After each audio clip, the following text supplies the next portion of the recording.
여러분 안녕하십니까, 김홍근입니다. 아주 귀한 분이 한 분 오셨습니다. 우리 대선 총련 김관현 연합회장님 함께합니다. 안녕하십니까? 안녕하십니까? 예. 자, 오늘 오전에 열띤 토론을 했는데 스튜디오까지 오셨습니다. 예. 아주 잘 오셨습니다. 예. 보니까 어때요? 훌륭합니다. 너무 큽니까? KBS에 출연하는 것 같습니다. 예, 우리 최봉식 대기자 함께 하겠습니다. 안녕하십니까? 안녕하십니까? 예, 이 두 분은 또 잘 아는 사이입니다. 예. 두 분은 또 동갑입니다. 예, 제가 형님입니다. 좀 그렇네. 좀 동갑이 되거나 더 어려야 되는데. 예.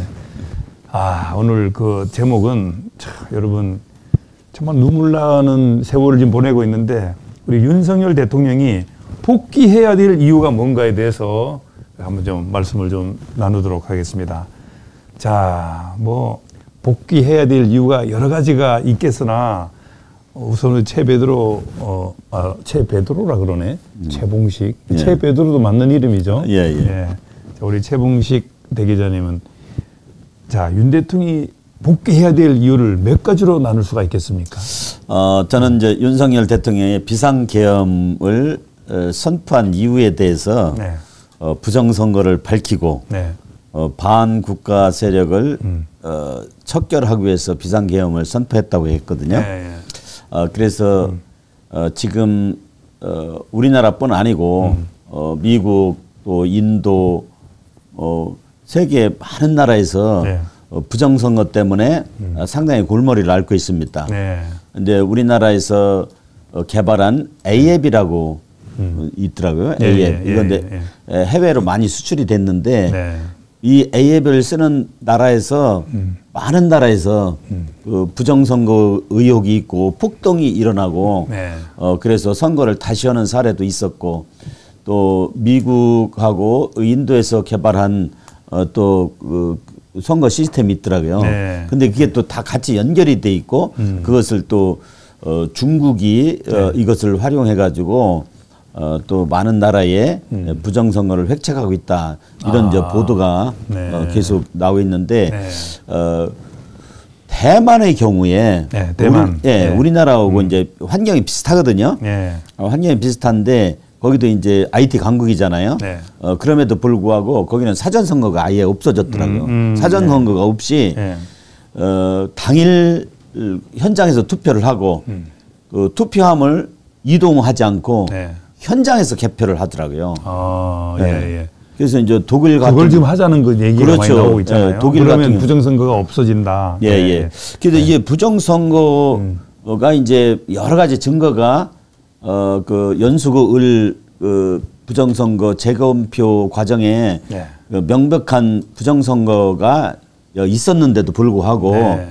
그것을 대법관들이 그냥 다 기각시켜서 덮어버렸어요. 네. 이제 대표적인 게 이제 1960년도에 3.15 부정선거 때문에 네. 이승만 대통령이 하야하고 그 선거 그 책임자는 처형당하고 그 당사자인 이기붕 그 네. 부부하고 그 아들이 네. 그 다 죽었습니다. 네, 그렇죠. 그랬는데 그때 당시 1960년도 동아일보를 보면요. 일면 토끼사에 뭐가 나오냐면은 네. 투표용지가 빳빳한 투표용지가 발견됐다. 이것이 네. 부정선거의 증거다. 네. 동아일보 톱기사에 그렇게 나왔거든요. 그래서 예. 이번 이제 연수구 을 거기에서 빳빳한 투표용지가 그냥 뭐 책자처럼 이렇게 많은 이렇게 투표용지가 그것이 문제라는 거죠. 그렇죠. 예, 예. 그래서 그거를 했더니 뭐 형상 기억 용지다. 말도 안 되는 얘기 한 거죠. 예. 그래서 뭐 갖다 붙이느라고 이제. 복원되는 뭐 이렇게 투표용지다. 말도 안 되는 그런 것을 선거관리에서 예. 그 해명을 했었는데 그게 뭐 논란이 되니까 그건 내렸다 하더라고요. 그 내용이. 그래요? 예. 그게 왜냐면 저거 나올 때마다 얼마나 신경 쓰이겠어요. 예. 그래서 그 부정선거 증거들이 이제 황교안 대표를 만나보면 네. 부정선거 증거가 차고 넘치는데 네. 이것을 대법원에서 전부 뭐 기각을 했는데 그 1960년도 3.15 부정선거에서는요. 네. 부정선거에 관련됐던 사람들이 사형당하고 죽고 그랬는데. 아, 그래요? 예. 근데 이 대법원에서 그것을 기각시켜서 덮어버렸다. 이거에 대해서 말이 안 되는 예, 거지. 최근에 보니까 서울대학교에서 윤석열 대통령 탄핵 반대 시국성명 하는데 보니까 이 부정선거에 대해서 그 대학생들이 정확하게 지적해서 이야기를 하더라고요. 그래서 이제 2030 세대도 부정선거에 대해서 알게 됐고 이제 두 번째가 이제 그러니까 윤 대통령이 지금 빨리 복귀해야 될 이유를 제가 물어본 거란 그렇죠. 말이에요. 그래서 부정선거를 밝혀서 빨리 밝혀라. 빨리 밝혀서 조속히 밝혀라. 국회가 지금 뭐 줄탄핵을 해가지고 정부 기능을 아예 마비시키는 이것이 뭐 내란이고 이것이 반란 아닌가 이런 생각이 드는데 뭐 어떻게 생각하세요? 그러니까 이제 하나하나씩 짚어가는 거죠. 그러니까 지금 여러 가지 수사를 하고 헌재에서 지금 맞춰보고 지금도 이런 그 그림이 나오잖아요. 홍장원이가 체포명단 메모를 원본 지금도 갖고 있고 왔다 갔다 하는 시간이 다 틀리잖아요. 그게 뭐 이런 것까지 지금 보면 이 사람들이 내란이지 무슨 소리 하는 거냐. 그렇습니다. 그래서 빨리 복귀를 해야 되는 상황인데 부정선거로 당선된 사람들이 이렇게 엉터리 같은 짓을 마구 해도 부정선거로 또 당선될 수 있다고 생각하니까 이런 황당무계한 너무 황당한 거죠. 이런 짓을 하고 있는 거 아닌가 이런 게 이렇게 생각이 돼서 자, 일단 이제 포문을 열었고 자 그다음에 이제 김관현 우리 회장님 연합 회장님 준비를 많이 하시던데 그 윤 대통령이 빨리 복귀를 하면 할 일이 너무 많잖아요. 예, 그렇습니다. 복귀를 해 그것 때문에 복귀가 아니라 지금 조사하는 과정이라든지 지금 뭐 이렇게 나오는 걸 보면 홍장훈, 곽종근 도대체 말이 안 되는 소리를 하고 있는데 한번 좀 의견 어떤지 좀 부탁드립니다. 예, 그렇습니다. 요즘 유행하는 말이 있지 않습니까? 내란제에 내란이 없고 헌재에는 헌법이 없고 또 민주당에 민주가 없으며 국민의힘에는 국민도 없고 또 힘도 없다. 이거 재밌는 이런 이야기가 회자되고 있는 것만큼 아주 시작이 훌륭합니다. 예, 감사합니다.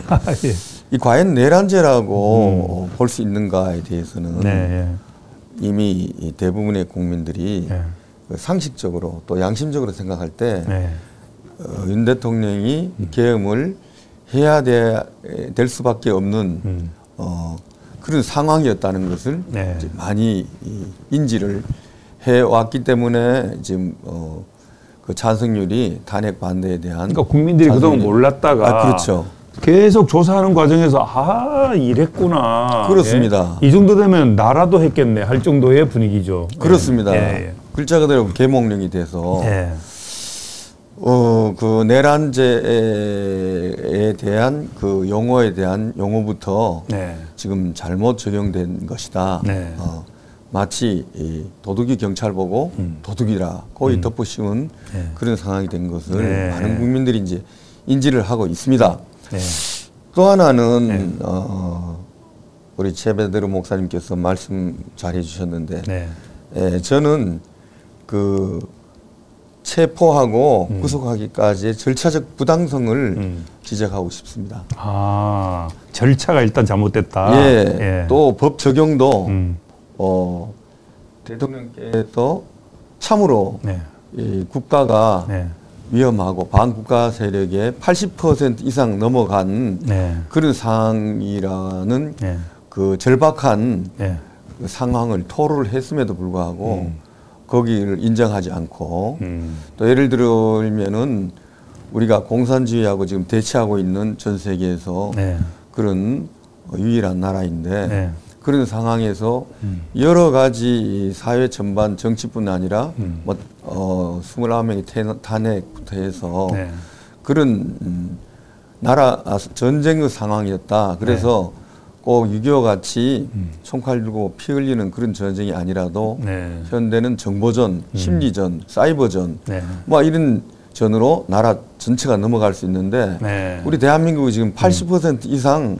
그런 위험한 지경에 넘어갔다고 판단했기 때문에 불효불급하게 계엄을 했다고 그렇게 공표를 했음에도 불구하고 이 야당에 의해 가지고 절차적 부당성을 우리가 이야기할 수 있을 만한 그런 부당한 방법과 그런 맞지 않는 그런 법 해석으로 말미암아 강제로 구인하고 끌고 가서 체포해서 지금 구속하고 있는 이런 상황. 그러니까 얼른 생각나는 게 오동훈 공수처장이 3,000명 이상 되는 경찰을 끌고 와가지고 관저에서 체포를 하겠다고. 그렇습니다. 그렇다고 그 사람들을 아니 그게 붙으면 사상자가 나는 건 당연한 거 아닙니까? 그렇죠. 그러니까 의연하게 내가 그래도 가는 게 낫지 국민들 다치게 하면 안 되니까. 그래서 대부분의 국민들은 그 장면을 보면서 눈물 날 일이죠. 사실은 우리 대한민국 세계 6위까지 올라온 이 대한민국의 국격이 훼손되고 대한민국의 얼굴이 또 대한민국 우리를 대표하는 대표자가 그러한 그 취급을 받을 때 과연 대한민국을 사랑하는 사람이라면은 그 이유가 어쨌든 간에 현직 대통령을 그렇게 체포해서 끌고 가는 자체를 봤을 때 마음이 아프지 않았던 사람이면은 아닙니다. 대한민국 국민이라고 할 수 있을까 그런 의문이 듭니다. 반면에 정말 대한민국을 사랑하는 사람이라면은 그 어떤 상황과 어떤 이유든 간에 그런 있을 수 없는 일이 벌어지는 그 장면을 보면서 참으로 내가 끌려가는 그러한 심지어 부끄러움까지 수치감까지 느꼈어야 된다고 그렇게 생각이 됩니다. 그래서 그런 면에서 일단 거기까지 한번 듣고 자 그다음에 이제 우리 또 최 대기자님은 자 지금 대통령이 빨리 복귀를 해야 되는데 지금 말씀 잘하셨어요. 절차적 부당성, 법적이 또 잘못된 거, 언론 생각나는 거 공수처, 국조본 막 그리고 지금 곽종건, 홍장원 이들이 했던 얘기를 들어보면 말이 안 되잖아요. 그렇죠. 빨리 돌아와서 지금 해야 될 일이 산적해 있는데 지금 당장 돌아오면 뭐부터 해야 될 것 같아요? 좀 대통령이 업무에 뭐 복귀를 하면 제일 먼저 해야 될 일은 지금 행정부를 통할하는 그 대통령으로서 국가 기강을 잡아야 된다 생각이 됩니다. 국가 기강을 잡아야 국가 된다. 기강. 지금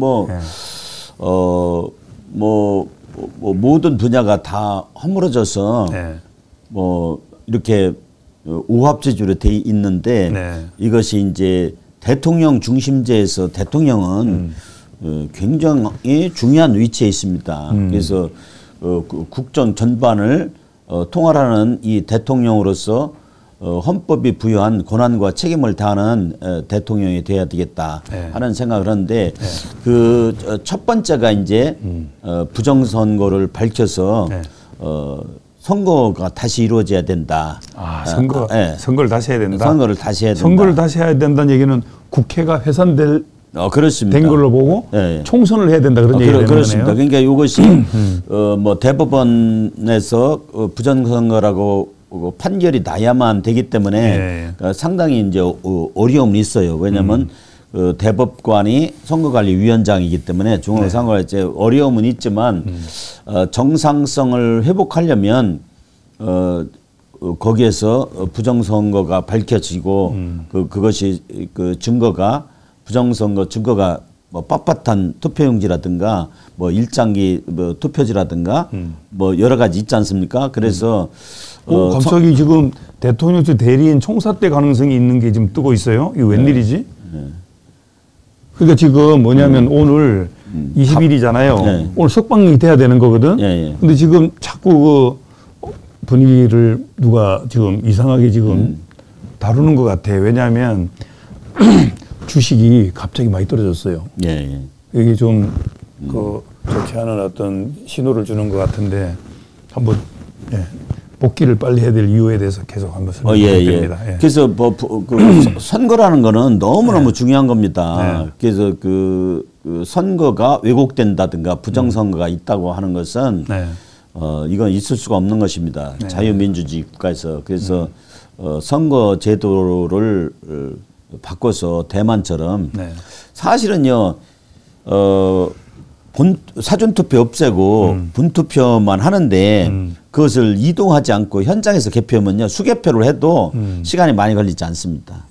그렇죠. 괜히 뭐 걸린다고 하는 사람들은 해보지도 않고서 그렇습니다. 말로만 그렇게 하는 거죠. 저는 평생 선거에 직접 간접으로 참여를 했었거든요. 그렇죠. 공무원으로서 그래서 투표 아니 본인이 또 선거 나가게 됐잖아요. 투표 종사원으로 또 투표 관리관으로 또 개표 종사원으로 이렇게 했고 실제로 선거에 출마도 해봤고 그래서 평생 직간접적으로 이제 이렇게 선거에 관여를 했었는데 이제 그 선거 보존 신청은 현장도 내가 가봤어요. 근데 너무 허술하더라고요. 옛날에 제가 투표 관리관 할 때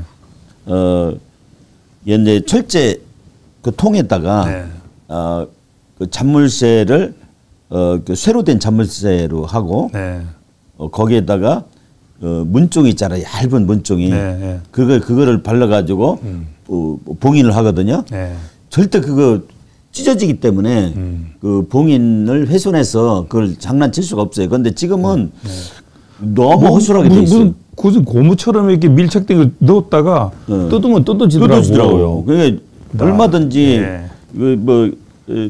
그리고 이게 이제 경계 지역에다가 이렇게 봉인 도장을 찍는 것인데 뭐 그렇지도 않고 뭐 너무 이상하게 돼 있어요. 그래서 그 내용이 빨리 이제 아마 뭐 다음 주 정도 큰 것이 터진다는 얘기가 있는데 부정선거에 대해서 미국이 터뜨린다는 말도 있어요. 그래서 그까지 일단 듣고 자 우리 이제 김관현 연합회장님 이어서 또 한번 말씀 부탁드립니다.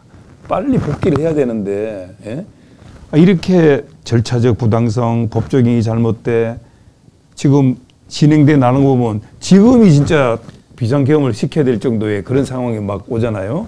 이런 걸 여러 가지 보면서 말씀 부탁드립니다. 지금 현재 대통령이 처한 상황이 참으로 암울한 그런 상황이라는 것은 바꿔서 생각하면은 대한민국을 사랑하는 국민들의 입장도 암울한 것입니다. 국민들도 갇혀 있다고 볼 수 있는 그런 상황이거든요. 지금 그래서 저도 이 상황에서 대통령이 빨리 복귀를 해야 되며 복귀할 수 있는 그런 길은 외부적인 어떤 변혁적인 충격적인 그런 전환적 요인이 투입되지 않으면은 상당히 어렵다. 왜냐하면 지금 뭐 누가 무슨 말을 했고 누가 어디에서 메모 이런 것들 가지고 지금 의견들이 설랑설레 전부 다르고 사람들이 보는 자기가 어느 편에 따라 가지고 말들이 다 달라지고 있기 때문에 복귀를 해서 어떠한 치세를 한다고 하는 것도 굉장히 난맥상이 있고 또 그런 말이 있습니다. 사자가 토끼 한 마리를 잡아도 전력 질주를 해야 된다는 말이 있지 않습니까? 이 야당이 이렇게 구속까지 시킬 수 있는 이런 야당이라면은 그냥 물러가거나 와야 되지 않는 그러한 야당임에 틀림없기 때문에 외부적인 그런 미국의 어떤 특단적인 국제적 정세에 따른 변혁적 큰 조치가 있어야만 이것이 바로잡아져서 복귀뿐 아니라 그런 국회 예산에 준하는 새로운 판을 짤 수 있는 그런 변화가 생길 수 있으리라고 이 생각을 합니다. 또 지금 우리끼리만 도저히 해결할 수 없는 것이 사람들이 너무나 두려워하고 있는 거예요. 왜 두려워하고 있냐 하면은 뭔가 보이지 않는 지금까지 현직 대통령 그것도 어떠한 일을 했든 간에 신분상에 대한민국 국민이 투표로 뽑은 정당한 대통령을 저렇게 끌고 다니는 것을 볼 때 지금 국민들이 이건 법도 아니고 또 그렇다고 상식도 아니고 말이죠. 예. 도덕도 없고 그런 야수와 같은 그런 횡행하는 어떠한 보이지 않는 아주 야비한 그런 권력이라든가 네. 그런 힘이 지금 작용하고 있다고 생각을 뭐 대부분 하고 있습니다. 네. 그래서 대부분의 정상적이고 상식적이고 그리고 객관적인 그런 법을 상식을 아는 국민이나 그런 사람들은 이것을 법의 테두리 안에서 지금 네. 이겨보려고 이렇게 헌재에서부터 열심히 매너를 싸우고 있잖아요. 그렇죠. 근데 이것이 아무리 싸워도 이 야수하고 싸워서 많이 먹히냐? 야수는 그렇지 않다 이거죠. 그러한 입장에 있기 때문에 절대적으로 저는 외부적인 큰 지진과 같은 그런 이 요인이 파격적으로 주어져야 된다. 그리고 저는 그걸 개인적으로 좀 기대하고 있는 그런 상황입니다. 네, 알겠습니다. 자, 우리 최봉식 대기자님. 예. 자, 오늘 이제 석방이 돼야 되는데 자꾸 늦어지고 있어요. 예. 찬바람도 지금 오늘 한파가 지금 몰아치고 있는데. 예.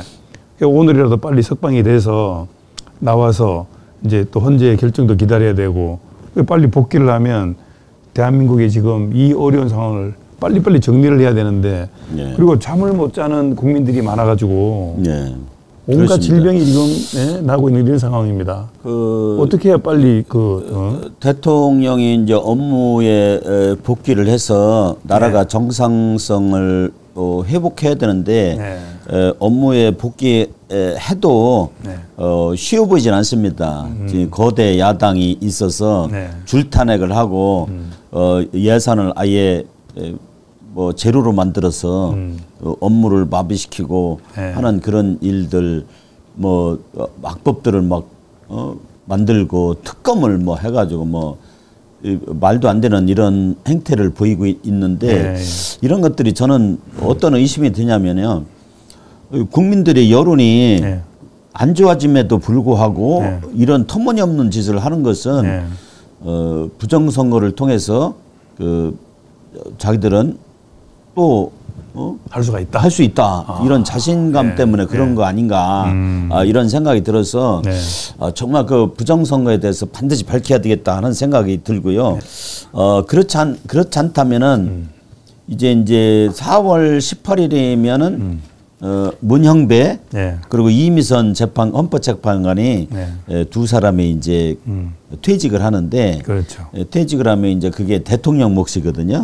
그래서 윤석열 대통령이 이제 두 사람을 임명하고 그래서 탄핵에서 이번에 이제 4대4로 기각될 걸로 보는데 4명하고 해서 6명이 된다면은 그 줄탄핵을 하고 정부 기능을 마비시키고 뭐 좀 국회의원 박선원이 뭐 그 기획을 하고 또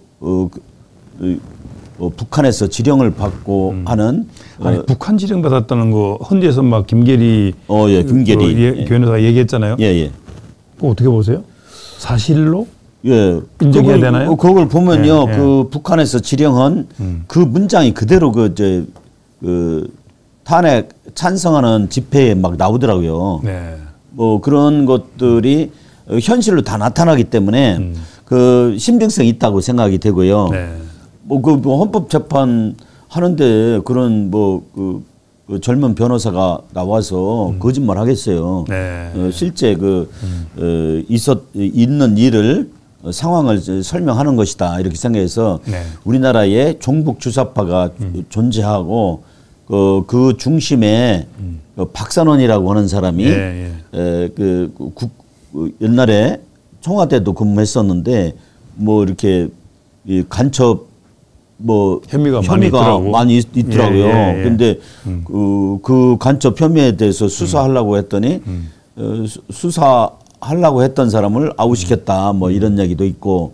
그렇죠. 그런데 그 사람이 지금 이제 국회의원이 돼가지고 이번 탄핵 정국에서 이 모든 것들을 기획하고 이렇게 그 배후에서 기획해서 그 기획한 대로 박선원 이런 사람이 국회의원이 기획해서 이렇게 한다 이런 얘기가 그런 것만 봐도 이거는 내란죄입니다. 그쪽이. 그렇습니다. 그러니까 대통령이 빨리 나와야 되는 거야. 그런 일을 보고 있는데도 뭘 또 따지느냐 이거죠.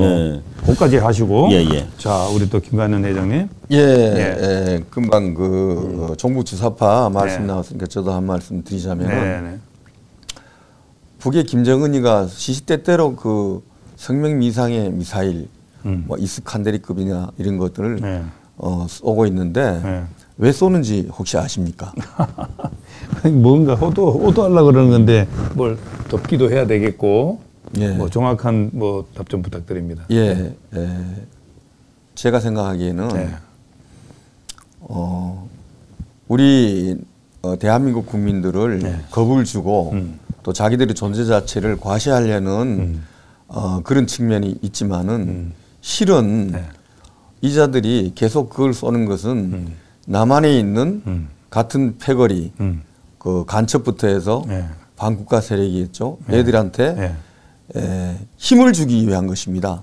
야, 근데 그렇게 비싸게 들어가는 걸 하는 겁니까? 그게? 그렇죠. 그게 얼마나 비싼 건데? 옛날에는 간첩이 몰수 밤에 치고 여러 가지 그런 은밀한 작전을 했지만 지금 대한민국 상황은 너무나 간첩 활동이 자유롭고 간첩이 오히려 큰 소리치고 그런 세상이 되지 않습니까? 간첩인 줄 아는데도 그렇습니다. 신고도 잘 못하고. 박선원이가 버젓이 국회를 주무리는 간첩의 아주 그 지능적 간첩의 수위에 속한 자가 그러니 만큼 그쪽에 세뇌당하거나 그쪽에 이미 넘어가 있는 사람들에게 그 미사일을 쏘는 것은 우리 이 인민공화국이 건재하다. 남쪽에 있는 협력 일꾼들아 힘을 내라. 이런 신호라는 것입니다. 요 장면 좀 보세요. 요거. 기가 막히잖아요.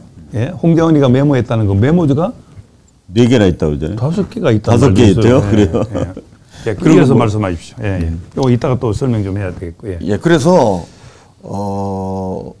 폐망 직전의 월남 이상의 대한민국 현실에서 그렇게 미사일을 쏘면서 우리를 겁박하고 또 여기에 있는 그 자기 깔아놓은 패거리들에게 자기들의 그 존재를 다시 한번 부각하면서 곧 저들 세상에 올 테니 열심히 적화 통일에 적화에 전념해 달라는 그 과시로 그렇게 쏘는 것입니다. 그래서 이것은 심리전으로 말이죠. 과시구나, 과시 그게. 과시입니다. 과시. 심리전으로 우리는 왜 저러고 있지? 우리 국군이라는 행사에 우리도 좋은 유도탄이 많고 그런데 아무것도 아니다고 우리가 생각하지만 그걸 모르는 대다수의 국민들이나 또 저쪽에서 어떤 관련을 갖고 있는 반국가 세력에게는 상당히 신이 나는 힘이 나고 사기를 돋우게 되는 그러한 것이 바로 그 로켓 쏘기 놀이가 되겠습니다. 허무맹랑한 일인데. 허무맹랑한 거죠. 트럼프가 로켓맨이라고 이름을 붙여주려고 하고 우스꽝스럽지만 이쪽에 있는 간첩들에게는 전혀 우스꽝스럽지 않고 자신들의 그 적화 사업을 더욱 촉진하게 되는 한 50년 전 그렇습니다로 돌아가는 거예요. 그런 계기를 주는 그런 작단이 되겠습니다. 그리고 지금 선거 조작 저는 부정선거라고 하지 않고 선거 조작이라고 부르고 싶은데 선거 조작이라고 합니다. 부정선거는 옛날 이승만 대통령부터 이기붕이 또 그런 불미스러운 부정선거를 저질렀는데 그때 부정선거는 하나의 그 에피소드고 애교스러운 면이 있었다고나 할까 이런 정도죠. 이렇게 시스템적이고 전 지역 전국적으로 완전히 짜여진 프로그램에 따라서 투표자들은 하나의 그 꼭두각시고 이미 짜놓은 그런 각본에 의해서 여론 발표를 한 다음에 이제 선거를 하고 선거 발표는 또 짜여진 그런 이미 각본에 의해서 발표하는 그래서 국민들은 완전히 핫바지 노릇을 이제까지 해왔다고 보시면 되겠습니다. 그래서 지금 이미 그게 대체적으로 보면 나와 있지 않습니까? 사전선거의 선거 명부 그 인원을 10% 정도 네. 더 불려가지고 그러니까 100몇십 살 되는 사람도 쓰도록 하고 맞아요. 이름도 확인할 대한민국에 나이 많은 사람들이 왜 이렇게 많은지 몰라. 그렇게 10% 내지 15%를 더 붙여서 그 표를 민주당에 다 넣어주게 된 것 아니겠습니까? 네. 그렇게 해서 이제 이렇게 나중에 문제가 생기면은 그 재판관들이 끝까지 버티다가 뭐 하나 둘 그거를 조사를 하게 되면은 그 기간 동안 몇 달 동안 집어넣느라고 그것도 배친입도 들어가고 별별 짓을 다 하는 거 아니겠습니까? 네, 네. 그게 이제 개요인데 어쨌든 프로그래밍 된 소프트웨어에 의해서 조작된 그런 이미 짜진 각본에 의해서 발표가 되는 것이고 국민들은 핫바지 노릇을 한 것인가 얼마나 분통 터지겠습니까? 대한민국의 구성원인 우리 국민 개개인의 의사가 완전히 반영되지 않은 것은 물론이고 심지어 이 선거가 이렇게 부정된다는 건 우리 국민의 존재 자체가 부인되는 그런 상황이라고 볼 수 있겠습니다. 알겠습니다. 사실은 얼마나 치가 떨리는 있을 수도 없고 있어서도 안 되는 일이죠. 이런 파렴치한 짓들을 저질러 왔기 때문에 우리의 신분상이 엄연한 현직 대통령을 저렇게 끌고 가는 그런 짐승과 같은 짓을 아무렇지도 않게 하면서 국민들의 눈과 귀를 가리고 지금도 저렇게 계속 속이고 있는 것입니다. 지금 메모가 뭐 5번 5개나 있다고 그러죠. 예. 전부 원래 거짓의 아비는 거기서부터 났기 때문에 우리하고 계통이 다른 것입니다. 자, 지금 이제 공영방송이라고 하는 KBS, MBC, 뭐 SBS, YTN 뭐 이런 방송들 그리고 이제 조중동 아니 국민들이 도대체 자기들이 보는 것과 실제 이 기사하고는 너무 어울리지 않으니까 지금은 다 끊고 있다 그러더라고요. 아예 보지 않죠. 공영방송 지금 안 본 지도 오래된 분들도 꽤 많아요. 맞아요. 특히 MBC 같은 경우에는 MBC가 잘한다고 하는 사람들도 있잖아요. 그러니까 잘한다고 하는 사람은 뭐가 삐딱한 거예요 벌써. 예. 저는 MBC 맨으로서 요즘 부끄러울 정도입니다. 지금 이걸 그대로 보잖아요. 그대로 그대로 보잖아. 예. 자기 가필한 거 있잖아요. 3차 메모 추렸다가 2차례 걸쳐 가필하고 이런 내용들이 막 나오고 있으면 이거 화가 안 납니까 이거? 사무실 밖에서 메모를 했다고 하는데 CCTV에서 그 시간에 사무실에 있었다니까. 딱 지금 또 발견해가지고 사무실에서 또 썼다고 하고 이게 앞뒤가 안 맞는 왔다 갔다 하고 있잖아요. 왔다 갔다 하니까 이거 거짓말인가 확실한 것 같습니다. 그래서 이 신문과 방송이 또 이제 막 그쪽 편을 들다가 지금 이제 대통령이 나올 분위기가 또 있으니까 조금 기사가 조금 바뀌기도 하고 있어요. 그렇죠. 바뀌기도 한다고 하는 이 얘기는 뭐냐면 항상 기회주의로 움직이고 있다. 신문과 방송이 이제 그렇다는 그런 생각이 듭니다.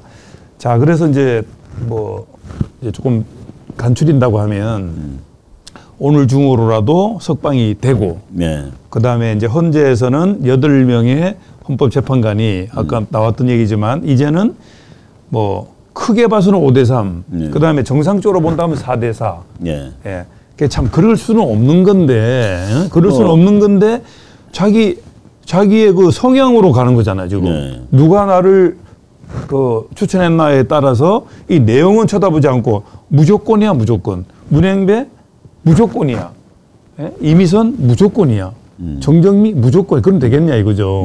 그런 지금 상황이 돼 있다. 자, 그래서 이제 우리가 윤 대통령이 이제 나와서 해야 될 일이 있는데 나와서 해야 될 얘기 좀 해보세요. 나와서 해야 할 일은 윤석열 대통령은 그 자유민주주의, 자유시장 경제를 굉장히 강조하시는 분이에요. 그래서 이제 그 문재인 정부 시절에 그 탈원전 해가지고 그 원전 산업을 아주 초토화시켰었는데 그것을 다시 살려가지고 체코에 원전을 수출하기도 하고 근데 그게 뭐 어마어마한 수주가 컸죠. 크더라고요. 부가가치가 우리 원자력 연구소에 이제 근무하셨던 분이니까 잘 아시겠지만 이렇게 이제 수출이 사상 최대 해서 일본을 능가하는 국가 경쟁에 일본을 능가하는 세계 6위다 뭐 이런 보도가 있더라고요. 세계 6위권에 되는 경제 대국이 되어가는 이 마땅에 종북 주사파 또 연방제 통일 또 반미 종중 중국 친중 이 노선을 걷고 있는 이들이 이렇게 나라를 완전히 무력화시키고 정부 기능을 무력화시키고 해서 이제 경제를 말아먹고 베네수엘라 같이 이렇게 포퓰리즘 뭐 25만 원씩 뭐 나눠주겠다고 하고 뭐 진짜 필요한 예산들은 다 그냥 제로로 만들어버리고 또 줄 탄핵을 하고 이런 어처구니 없는 짓들을 하는 이 사람들한테 국회도 주고 대통령까지 준다 그러면 나라가 정말 거덜나고 나라가 망할 것 같은 그런 느낌이 있습니다. 그래서 오늘 그런 얘기도 있잖아요. 그 헌법학계에서 한 얘기가 참 기가 막힌 얘기인데 그게 말이 됩니까? 한국어 좀 얘기 좀 해보시기 바랍니다. 헌법학회 거기도 두 차례 학회를 했는데 그 작용화돼 있는 아마 그 헌법 학자들이 모임에서 입법, 사법, 행정이 있는데 비상계엄은 사법과 행정 쪽에는 이렇게 계엄령이 미치지만 입법부는 미쳐서는 안 된다. 왜냐하면 입법부에서는 국회에서 비상계엄을 해제하라고 요구하면 즉시 해제해야 되는 그런 이제 규정이 있기 때문에 그 국회 내에는 이제 그 경내에 뭐 군인이 들어가면 안 된다. 근데 그게 이런 입장을 얘기하는데 87년 이후에 헌법이 바뀐 것이 없다잖아요. 그래서 그런데 실제로 국회의원을 끌어낸 적도 없고 또 정부 요인들을 아니면은 뭐 정치인들을 체포한 적도 없고 누가 다친 사람도 한 사람도 없고 실제 죽은 사람도 없고 바로 한 6시간 만에 해제가 돼가지고 정상성으로 들어왔는데 이거를 그냥 내란이다, 내란 수계다 이렇게 해가지고 나라를 온통 이렇게 지금 몇 개월째 이렇게 혼란에 빠지게 하고 있는데 빨리 대통령이 복귀돼서 국정이 원활하게 돌아갈 수 있도록 해야 된다고 생각이 되고요. 그런데 이제 윤석열 대통령이 또 아주 중요한 비전을 발표한 게 있어요. 작년 8월 15일 날 자유통일을 선포했거든요. 아마 이 자유통일을 선포하니까 북한에서 굉장히 이제 듣기가 거북했지 않나. 그래서 윤석열 대통령을 탄핵하라고 또 지령을 내려보내고 그걸 가지고 우리 민주노총 그 간부가 실제 간첩이었다고 하는 것이 밝혀져서 징역 15년 이렇게 됐고 민주당이 또 그들하고 다 연합돼 있지 않습니까? 그래가지고 이런 일들이 진행되고 있는 게 아닌가 이런 의심을 갖게 되는데 앞으로 이제 우리나라가 트럼프 대통령과 윤석열 대통령이 그 마음 먹으면 자유통일이 어느 순간에 갑자기 될 수도 있다. 그게 지금 희망, 그걸 희망하고 있는 겁니다. 자, 이제 마무리 좀 하는 걸로 해서 지금 한 6분 정도 지나고 있습니다. 자, 뭐 아직 덜 말씀한 게 있으면 한번 정리해 주시기 바랍니다. 국가적인 입장에서 제가 원자력 연구개발에 37년, 38년 이렇게 몰두하고 헌신했던 그렇게 오래 있었습니까? 그렇습니다.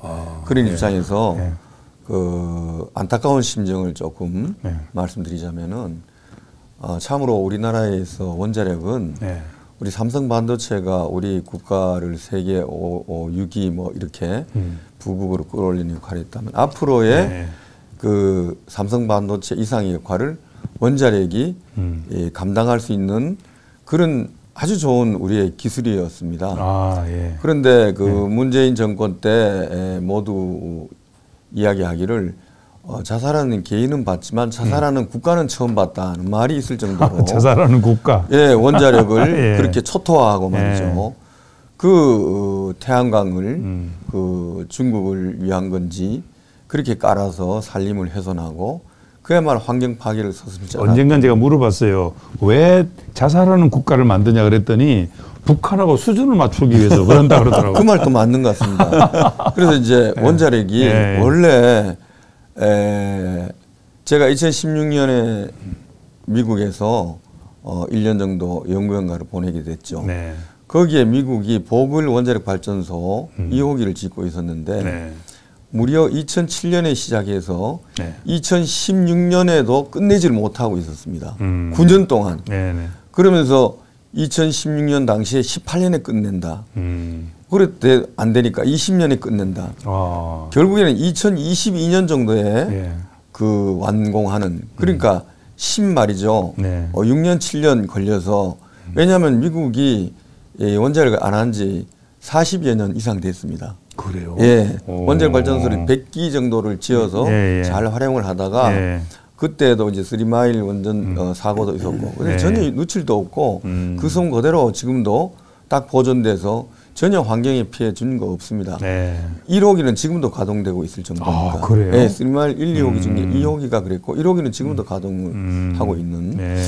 그래서 40년을 60년으로 이제 늘리고 이렇게 클린 에너지로 그 완벽한 기술을 자랑하고 있는 원자력이었는데 네. 원체 40년을 안 하다 보니까 미국의 기술이 쇠퇴했습니다. 아, 그렇구나. 네, 근데 대한민국의 예, 구분이 있어서 그 기술을 우리가 받아서 또 자립할 뿐더러 더욱 독자 기술로 개발까지 했죠. 네. 그래서 이제 세계 원전 설계 제조 제작의 그 강국이 돼서 네. 장차는 미국하고 우리가 이제 연합해서 컨소시엄을 이루어서 미국은 그 이름을 이제 내세우고 네. 우리는 기술과 실질적인 그 설계와 네. 제작의 최고 기술을 자랑해서 둘이서 연합함으로써 삼성 반도체 이상의 세계를 개척해 나가고 어마어마한 부를 창출할 수 있는 그런 블루오션이었었습니다. 아니 돈도 많이 벌었죠 그동안. 벌기도 했죠. 그런데 지금 유럽이 여러 나라가 독일이 특히 뭐 환경 친환경 한다고 원자력을 포기하고 이래 보니까 너무너무 전기세가 지금 아시다시피 세계 최고를 달리지 않습니까? 그러면 국민들도 불만이 많은 거예요. 근데 그 나라는 그래도 프랑스가 원자력 강국이라서 프랑스에서 그 전기를 저 바다가 아니고 전 한 대륙 연결돼 있으니 끌어 쓰기 때문에 그런 대로 돈만 지불하면은 그래도 쓰고 있는 형편인데 우리나라는 완전히 대한민국 섬과 같은 입장입니다.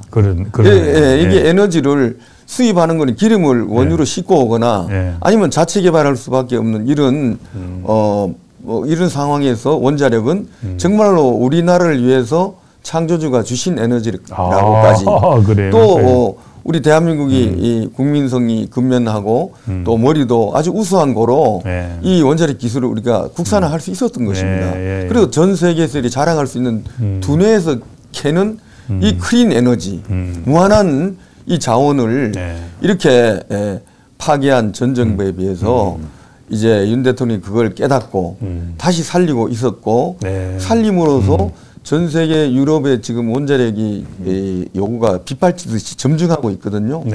그것에 지을 수 있는 나라는 러시아, 중국, 우리밖에 없어요.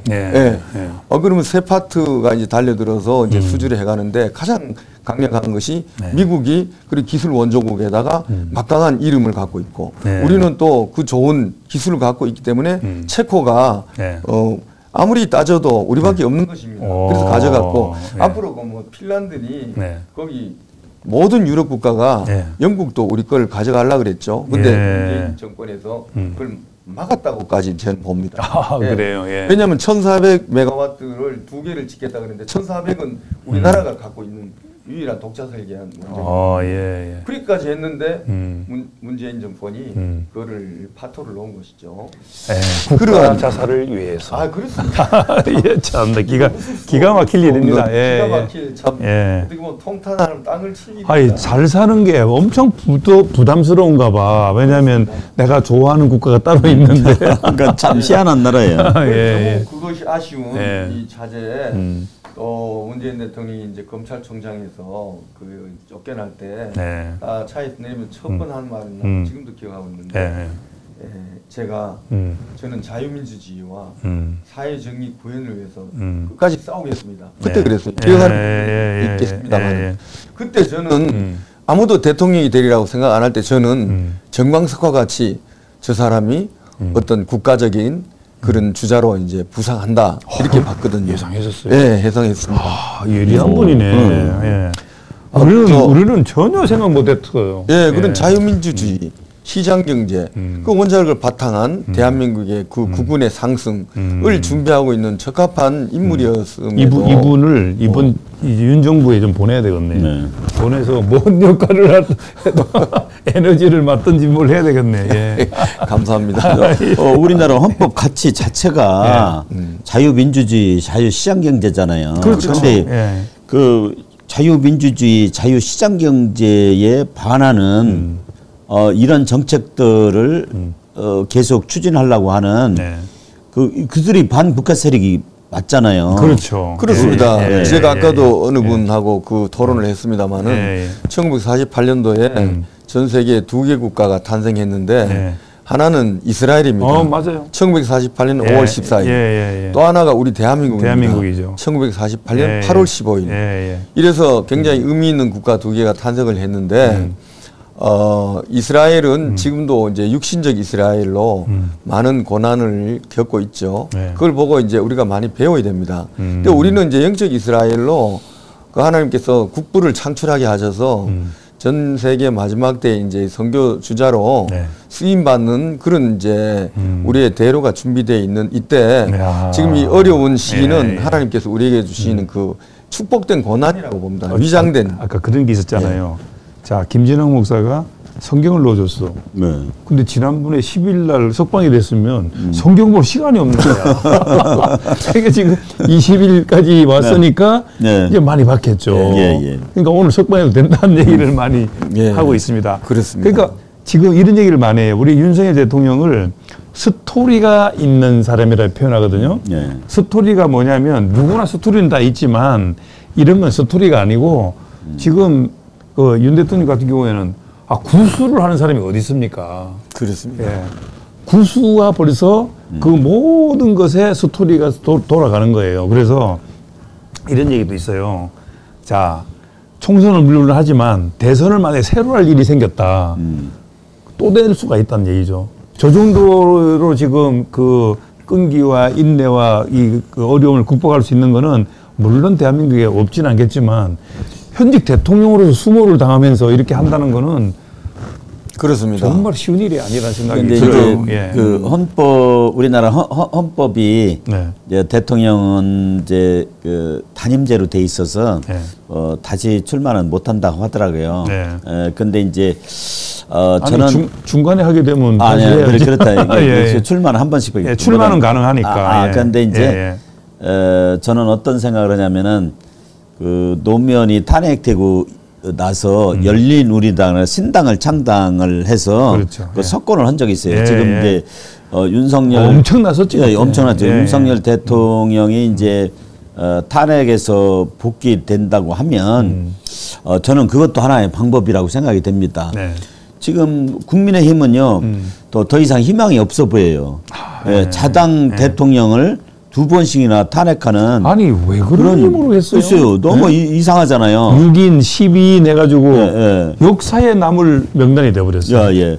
그래서 지금 52%가 윤석열 대통령을 지지한다고 하니까 이 52%와 함께 윤석열 대통령이 창당을 해서 정말 자유민주주의, 자유시장경제 이 헌법 가치를 존중하는 우리 그 대한민국 올바른 가치관을 가진 정당이 새롭게 만들어져서 힘 있는 정당, 그래서 자유통일을 이루고 또 G2국까지 이룰 수 있는 수직상승, 수직상승 G2국 그 구구는 와 있다 그러더라고요. 다만 이게 정치 상황이 이제 안정이 돼야 되니까 그래서 오늘 두 분에게 윤석열 대통령이 빨리 복귀해야 될 이유가 있다. 예, 예. 그래서 잘못된 법을 적용했다는 거. 이게 예. 우리가 다 봤잖아요. 예. 그다음에 절차를 또 무시했다. 다 예. 봤잖아요. 예. 그럼 빨리 복귀를 해서 공수처부터 없애야 돼. 예. 국조법은 없애야 돼. 그리고 그 자기를 잘 따르던 정말 훌륭한 군인들이 다 꼭 들어가 있잖아. 그 사람들도 다 원위 지식해줘야 되는 거예요. 그래서 대한민국이 정상적으로 가서 국군 상승을 시켜야 되겠다 이런 생각이 듭니다. 육사 출신 우리 황성진 장로님하고 이렇게 네. 대화를 하다 보면 네. 아 그분이 참 중요한 것들을 지적하더라고요. 네. 그 월남 패망할 때 그 여당의 부통령도 간첩이었었고 야당 대통령 후보도 그게 이번에 드러난 거 보셨죠? 야당의 예, 대통령 후보도 간첩이었다. 예. 그러니까 뭐 망할 수밖에 없었다. 그러니까 기가 막힌 거야. 이게 비상겸 안 했으면 이 누가 간첩인지를 사실 몰랐지. 예, 그래서 다 드러났잖아. 예. 그런데 그 이제 뭐 군 정보국이나 이제 국정원이나 이런 것들을 뭐 무기력하게 만들어 가지고 이제 예를 들자면 군 정보기관 있죠. 네. 정보기관을 와해시켜 버리면은 이 정보가 오질 않기 때문에 통제가 안 된다고 하더라고요. 이제 우리 국정원도 지금 이렇게 뭐 우압 체질이 되잖아요. 그 대통령한테 정보를 주는 기관인데 뭐 국정원 1차장이 나와가지고 지금 엉뚱한 소리 지금 하고 뭐 메모가 뭐 4장이라고 했다, 5장 했다, 사무실 밖에서 썼다고 했다가 막. 그거 이제 그거까지 하시고 제가 하나 물어볼게요. 지금 대한민국이 이렇게 잘 살게 되고 앞으로도 또 문제 해결이 딱 되는 속에는 1, 2, 3가 뭐냐면 1. 기독교인들이 있다. 2. 미국. 그중에서도 트럼프가 있다. 세 번째는 교회가 있다. 그런 얘기하거든요. 요 어떻게 생각하세요? 그렇습니다. 네. 지금 아까 제가 이야기를 말씀드렸습니다마는 그 두 개 나라가 굉장히 중요한 나라입니다. 한 나라는 육적인 것을 보여주고 있고 한 나라는 영적인 걸 보여주고 있는데 이스라엘과 한국? 예, 이 대한민국의 지금 이 상황은 기가 막힌 드라마인 것입니다. 이 드라마를 각본이 없어요. 예, 각본이 없는 지금 드라마. 뭐 텔레비 드라마를 볼 필요가 없는 것입니다. 이 기가 막힌 드라마를 끌고 가고 지금 펼치고 계신 분이 야, 이거 제목으로 쓰면 좋겠다. 각본 없는 드라마. 예, 우리가 흠모에 맞지 않는 하늘에 계신 우리 아버지 하나님인 걸로 우리는 믿고 그분께서 이거 드라마를 극적으로 반전시키면서 우리 대한민국을 구출하실 거라고 믿습니다. 왜냐하면 기도하는 분들이 지금 대한민국 얼마나 그렇습니다. 많겠어요. 지금 우리가 5천년 동안 그 질고와 가난의 역사 속에서 토인비는 그랬죠. 저 중국 큰 대륙에 흡수될 것이다. 혹은 일본에 빼앗길 것이다. 뭐 그런 이야기 했습니다마는 이 조그만 반도가 끝까지 남아서 이렇게 엄청난 그 빛을 발휘하고 있지 않습니까? 이거 자체가 하나의 기적인 것입니다. 5천년의 끝인 이제 70년 남짓 이렇게 기적적으로 자유민주주의를 또 선지자 같은 이승만 대통령을 보내서 이렇게 된 것도 기적이려니와 또 이렇게 짧은 역사 중에 부국이 된 것과 또 그 가운데 이런 정치적인 격변을 수없이 겪는 나라는 없습니다. 그런 걸 볼 때 하나님께서 이 드라마를 쓰시는 극작가이시기 때문에 우리는 각자 맡겨진 역할을 잘하면 조마조마합니다. 조마조마해. 각자 맡겨진 역할을 잘하면 되는 것입니다. 우리가 이제 오늘 셋이 모여서 이런 이야기하고 있는 것도 그 절대자께서 다 참고하고 듣고 계시고 너희는 좋은 역을 맡았으니 그거를 계속 고원 계속하고 또 저렇게 강팍하게 바라와 같이 제 악역을 맡은 사람은 회개도 하지 못하고 바다에 수장될 때까지 10번의 심판을 받는 것입니다. 그래서 우리는 끝까지 이 희망과 소망을 버리지 않는 것이 절대자께서 지금 이끄시고 펼치고 있는 드라마라고 알겠습니다. 지금 그런 조짐이 이미 뭐 스카이 데일리부터 시작해서 수많은 조짐들이 하나씩 드러나고 있지 않습니까? 저는 절대적으로 그걸 믿고 우리가 소망을 가지고 자, 이 방송이 이제 이제 오늘 지금 녹화를 하는 거기 때문에 이 방송이 나갈 때쯤 돼서 석방이 돼 있으면 좋겠다는 생각이 듭니다. 그렇습니다.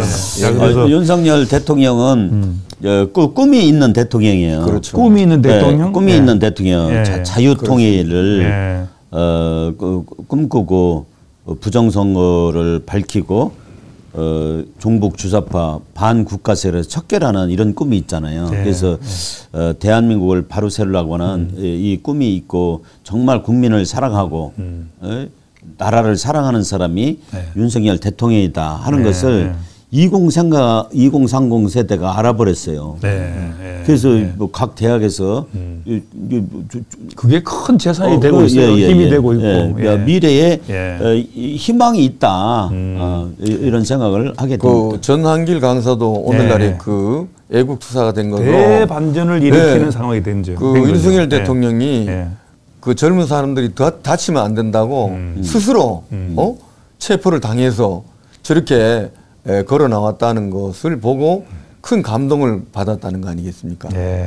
자, 뭐 오늘 좀 짧게 한다고 한 것이 1시간이 넘어버렸습니다.